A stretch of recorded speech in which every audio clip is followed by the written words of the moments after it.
अस्सलाम वालेकुम, this is Zaara Shafi. उम्मीद करती हूँ आप तमाम लोग खैर खैरियत से होंगे। तो जनाब, आज की वीडियो में मैं आपको बेसिकली अपडेट करने वाली हूँ ARY के एंकर अशफाक इसहाक सत्ती के केस से मुतालिक, जिसमें एक नया मोड़ भी आ गया है। अशफाक की जानिब से एक नया ऐसा बयान जारी किया गया है जिसने इस केस के रुख को ही मोड़ के रख दिया है। और हम देखें तो इस केस में रोज बरोज कोई नई डेवलपमेंट भी सामने आ रही है। तो ये सारा मामला भी मैं आपके सामने रखूंगी, लेकिन उससे पहले ये बताना आपको बहुत जरूरी है कि इस केस को अब जिब्रान नासिर ने टेकअप कर लिया है। वो एक नामवर वकील हैं और डोमेस्टिक वायलेंस से मुतालिक काफी वोकल रहे हैं। कई केसेस वो लड़ भी चुके हैं और बेशतर केसेस में उन्हें कामयाबी भी मिली है। तो अब आ जाते हैं अशफाक इसहाक सत्ती के केस से मुतालिक, और उन्होंने क्या नया ऐसा बयान जारी किया है जिसने सोशल मीडिया पर इस वक्त तहलका मचा दिया है, इस केस के रुख को ही तब्दील करके रख दिया है। अशफाक की जानिब से बेसिकली न्यू टीवी पर एक इंटरव्यू दिया गया है और उसमें अशफाक ने कहा है कि उनकी अहलिया की जानिब से उन पर जो भी इल्जामात लगाए गए हैं वो बेबुनियाद हैं और हकीकत से इसका कोई भी दूर दूर तक ताल्लुक नहीं है। यही नहीं जनाब, बल्कि अशफाक इसहाक सत्ती की जानिब से ये भी इंकशाफ किया गया है कि उनकी अहलिया यानी नुमाइका के साथ कुछ जहनी अमराज थे।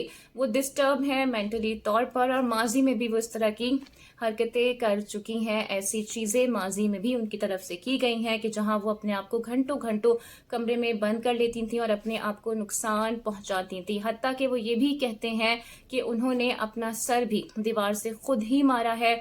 और अशफाक ये कहते हैं कि उनकी जानिब से उनकी अहलिया नुमाइका पर किसी किस्म का कोई तशद्दुद नहीं किया गया है। लेकिन आपको याद होगा कि जब ये केस मंजर आम पर आया था तो अशफाक हों या उनके दोस्त हों या फिर वो लोग हों जो कि अशफाक को सपोर्ट कर रहे थे, इस सारे मामले में हमने देखा था कि दो तरफा तशद्दुद की बात की गई थी। लेकिन अब अशफाक ने अपना बयान बदल लिया है और वो ये कह रहे हैं कि उनकी अहलिया के साथ ही कुछ मेंटल इश्यूज हैं और उनकी जानिब से किसी किस्म का कोई तशद्दुद उनकी अहलिया पर नहीं किया गया है।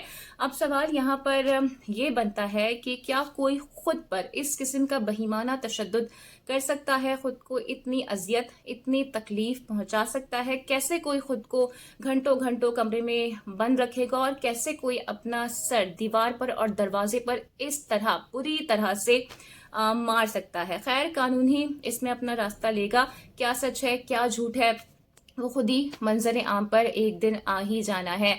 इसके अलावा जी राबिया अनम इस सारे मामले में आपको पता है काफी वोकल रही हैं और डोमेस्टिक वायलेंस से मुतालिक अगर माजी में भी कोई केसेस सामने आए हैं तो राबिया ने खुलकर इस पर बात की है। और ना सिर्फ राबिया बल्कि बहुत से ऐसे लोग हैं जो कि सारे मामले पर खुल के अपनी राय दे रहे हैं और आवाज बुलंद भी कर रहे हैं, जबकि लोगों का यही मानना है कि इसे तो हर सूरत में ही कंडेम करना चाहिए और डोमेस्टिक वायलेंस किसी तौर पर भी इसे सपोर्ट नहीं किया जा सकता है। आपको याद होगा कि अशफाक की जानिब से राबिया के खिलाफ पहले ही एक वीडियो जारी की जा चुकी है और इससे मुतालिक डिटेल में मैंने वीडियो बनाई थी और आप उसे अभी भी देख सकते हैं। लेकिन अब बाकायदा तौर पर अशफाक की तरफ से राबिया अनम को लीगल नोटिस भी जारी कर दिया गया है और इस नोटिस में ये मेंशन है, ये दर्ज है कि राबिया अनम उनके खिलाफ सोशल मीडिया प्लेटफॉर्म पर नफरत के बीज बो रही हैं और उनके इस इकदाम से लोग अशफाक से नफरत कर रहे हैं। अशफाक की जानिब से इस नोटिस में यह भी लिखा गया है कि राबिया अनम उन्हें डिफेम कर रही हैं और उनके खिलाफ साजिश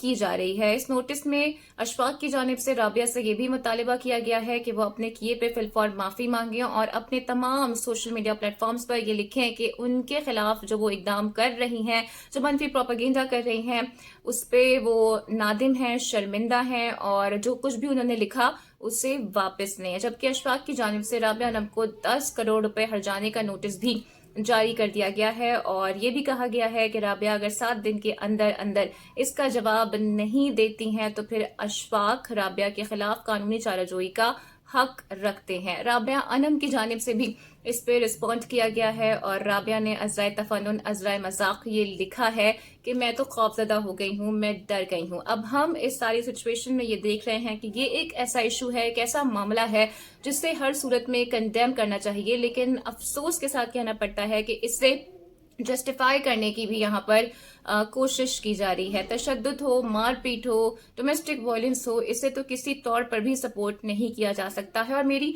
अरबाब इख्तियार से भी ये रिक्वेस्ट है कि इस सारे मामले को देखें, क्योंकि बहैसियत सहाफ़ी हम भी ऐसी कई खबरें पढ़ते रहे हैं और माजी में भी ये सब कुछ बहुत ज़्यादा होता रहा है और इसे रुकने की अब बहुत ज़्यादा अशद ज़रूरत भी है। तो ऐसा एक कानून बनाया जाए जिसमें ख़वातीन को तहफ़्फ़ुज़ दिया जा सके। जहाँ तक मेरी इस सारे मामले में राय है वो यही है कि तशद्दुद करना, ज़द-ओ-कोब करना, मारना पीटना या डोमेस्टिक वायलेंस, इसे तो किसी सूरत में भी ना जस्टिफाई किया जा सकता है और ना ही इसे सपोर्ट किया जा सकता है। एनी हाउ, इस सारे मामले में आपकी क्या राय है? अपनी राय का इजहार कमेंट सेक्शन में ज़रूर कीजिएगा। उम्मीद करती हूँ आज की वीडियो आपको पसंद आई होगी। Don't forget to like and subscribe my channel. Video को शेयर और लाइक आपने लाजमी करना है। अगली वीडियो में आपसे फिर मुलाकात होती है। अपना बहुत ख्याल रखिएगा। Take care. अल्लाह हाफिज़।